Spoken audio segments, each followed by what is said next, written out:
The future depends on all of us. And whether you like Facebook or not, I think we need to recognize what is at stake and come together to stand for voice and free expression at this critical moment. It's really great to be here at Georgetown with all of you today. Before we get started, I just want to take a moment to acknowledge that today we lost an icon, Elijah Cummings. He was a powerful voice for equality and for social progress and for bringing people together.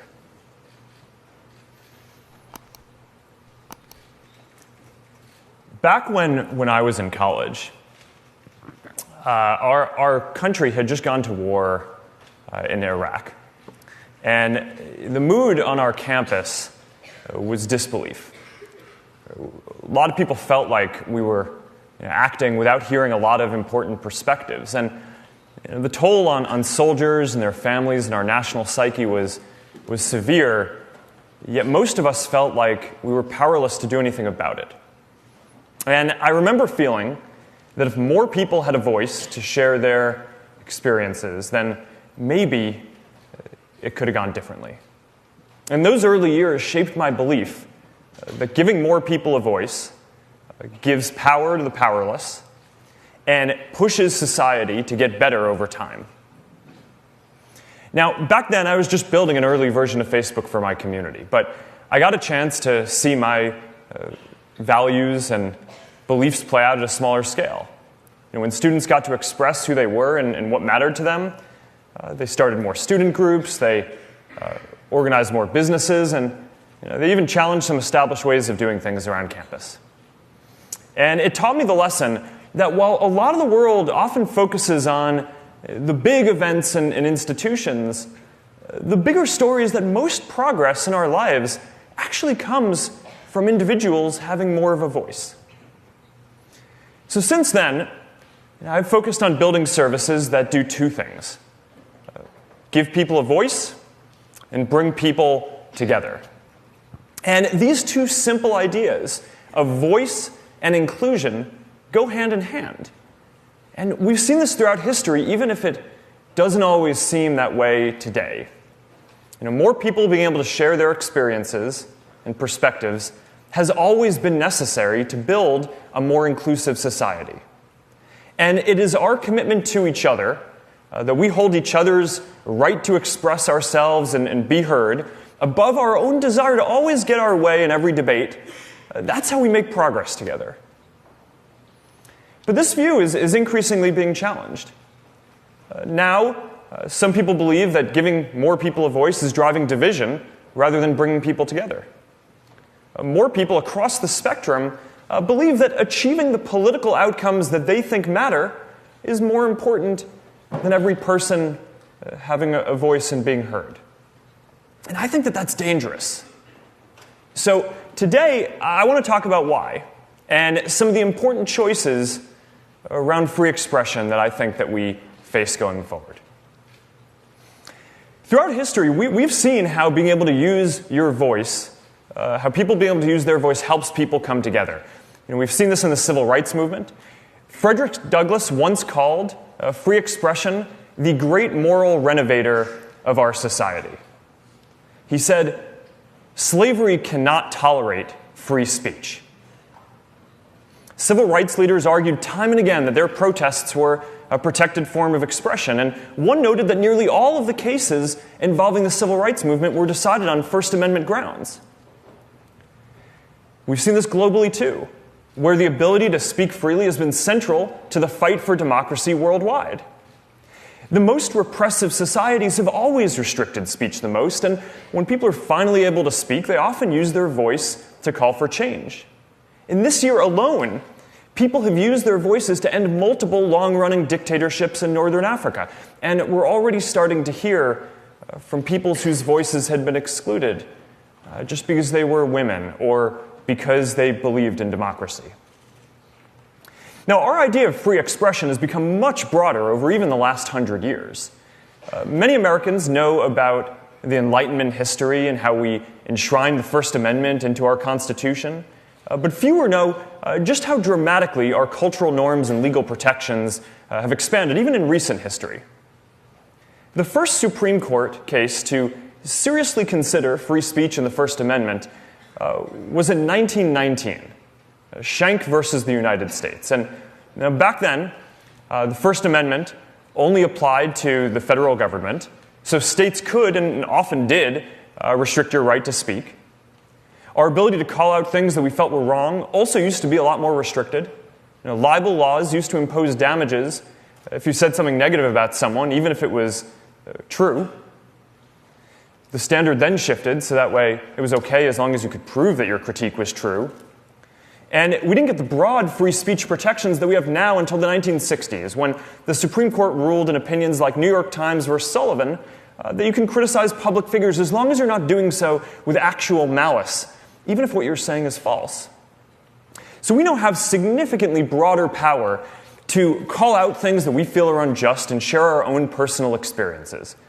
We see movements like Black Lives Matter and Me Too spread and go viral on Facebook. The hashtag Black Lives Matter was actually mentioned for the first time on Facebook. And this just wouldn't have been possible in the same way before. Just 100 years back, many of the stories that people are sharing now would have been against the law to even write down. And of course, without the internet, they certainly wouldn't have reached so many people.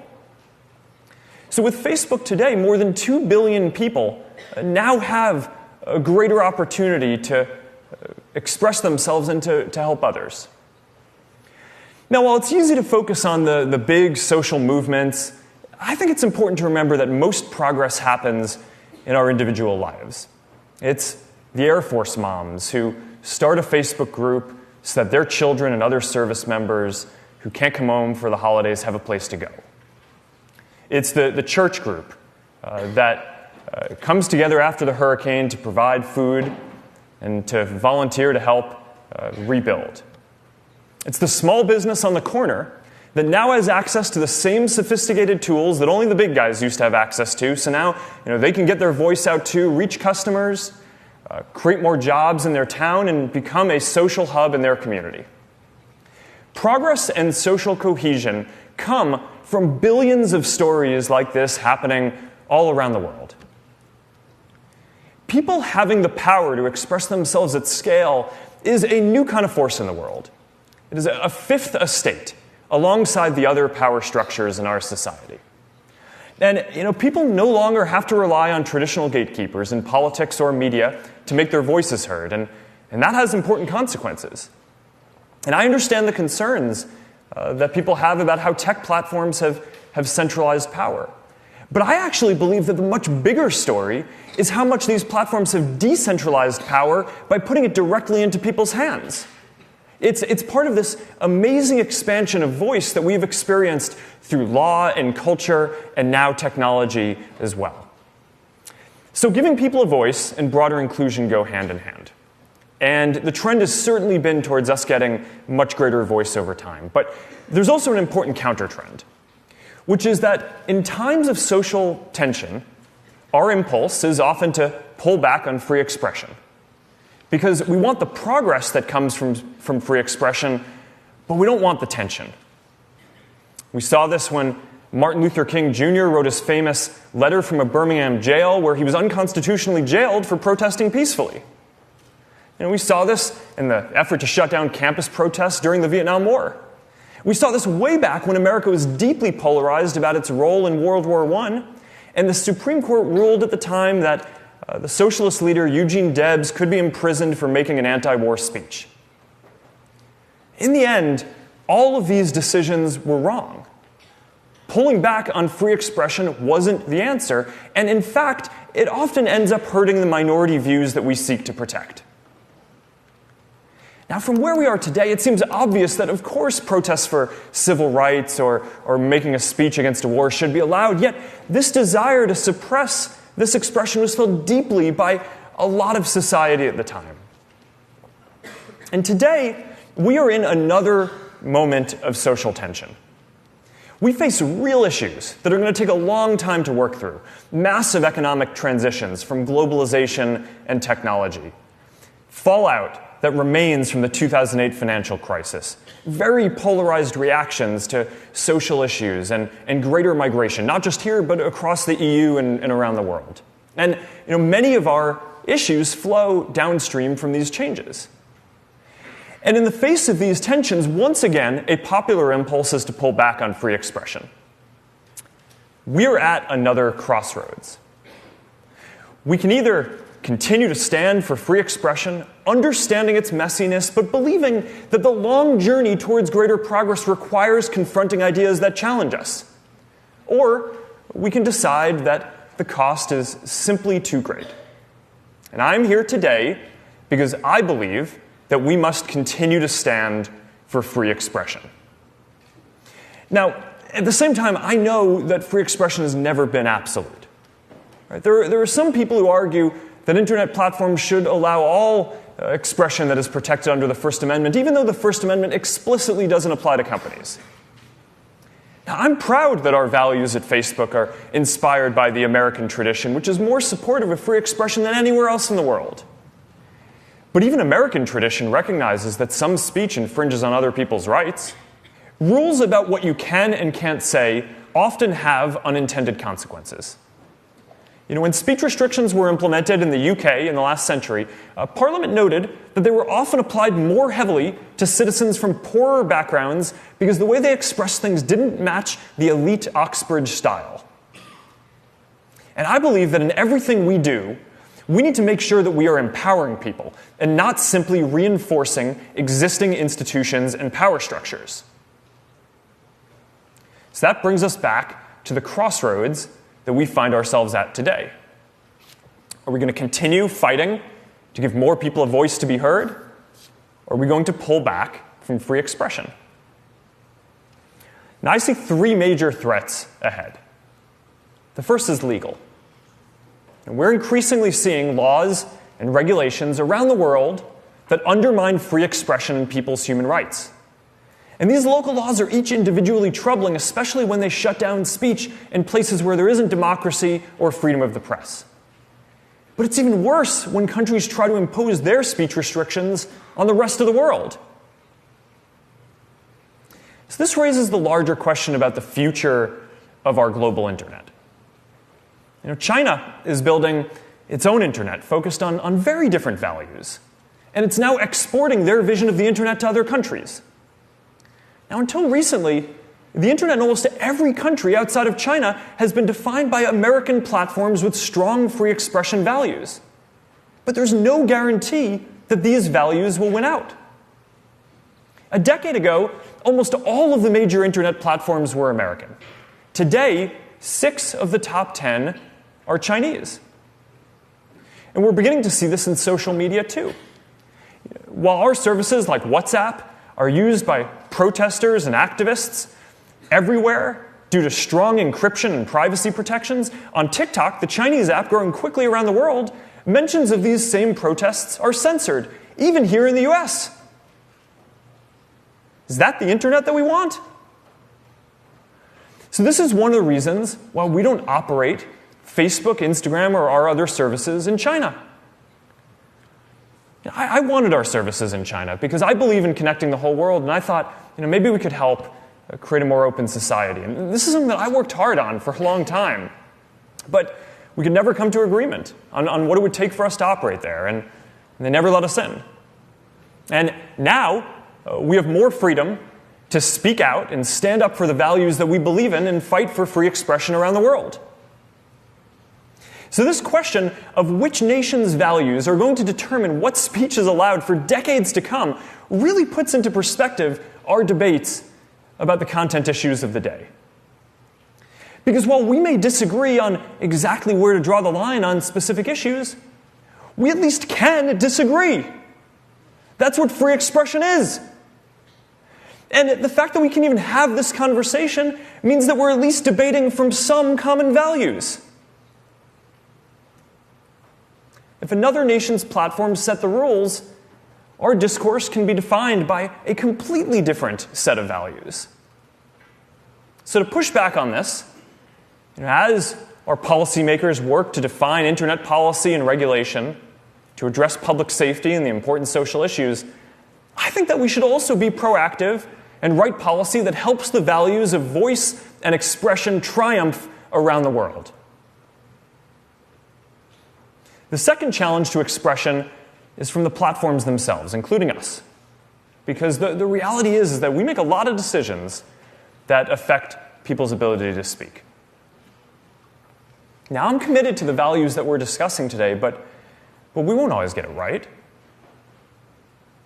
I understand that people are concerned about how much control we have over how people communicate on our services, and I understand people are concerned about bias and making sure that their ideas are treated fairly.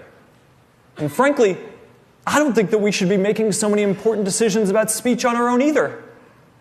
We'd benefit from a more democratic process and clearer rules for the internet and some new institutions. So that's why we're establishing an independent oversight board for people to appeal our content decisions. The board is going to have the power to make final binding decisions about whether content stays up or comes down across our services. And these are going to be decisions that our team and I cannot overturn. And we're going to appoint members to this board who have a diversity of views and backgrounds, but who each hold free expression as a paramount value. Now, building this institution is important to me personally, because I'm not always going to be here. And I want to ensure that these values of voice and free expression are enshrined deeply into how this company is governed. And the third challenge to expression is the hardest, because it actually comes from our culture itself. We are at a moment of particular tension here and around the world, and we are seeing the impulse to restrict speech and enforce new norms on what people can and cannot say. And increasingly, we're seeing people across the spectrum try to define more speech as dangerous because it may lead to political outcomes that they see as unacceptable. Some hold the view that since the stakes are now so high, they can no longer trust their fellow citizens with the power to communicate and to decide what to believe for themselves. I personally believe that this is more dangerous for democracy over the long term than almost any speech. Democracy depends on the idea that we hold each other's right to express ourselves and be heard above our desire to always get the outcomes that we want. You can't impose tolerance top-down. It has to come from people opening up, sharing experiences, and developing a shared story for our society that we all feel like we're a part of. That's how we make progress.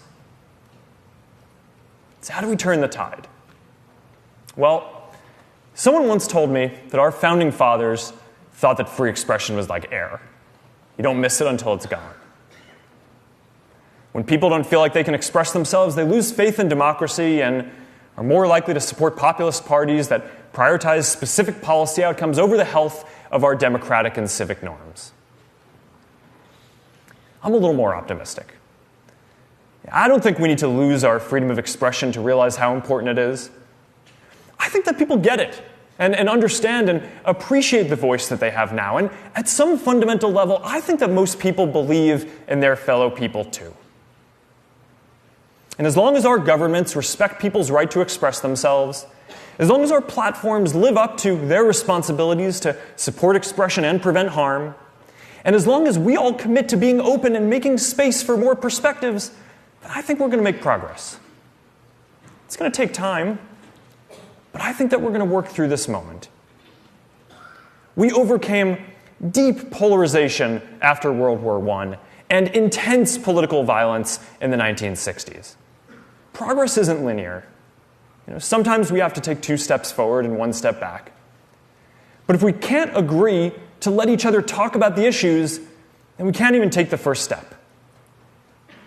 So even when it's hard, this is how we build a shared understanding. So yes, we have big disagreements, maybe more now than at any time in recent history. But part of this is because we're getting our issues out on the table, issues that for a long time weren't talked about enough. More people from more parts of our society now have a voice than ever before, and it's going to take time to hear all these voices and knit them together into a coherent narrative. Sometimes we hope for a singular event to come along and resolve these conflicts, but that's never been how it works. We focus on the major institutions, our government, the large companies, but the bigger story has always been regular people using their voice to take billions of individual steps forward to make all of our lives and our communities better. The future depends on all of us. And whether you like Facebook or not, I think we need to recognize what is at stake and come together to stand for voice and free expression at this critical moment.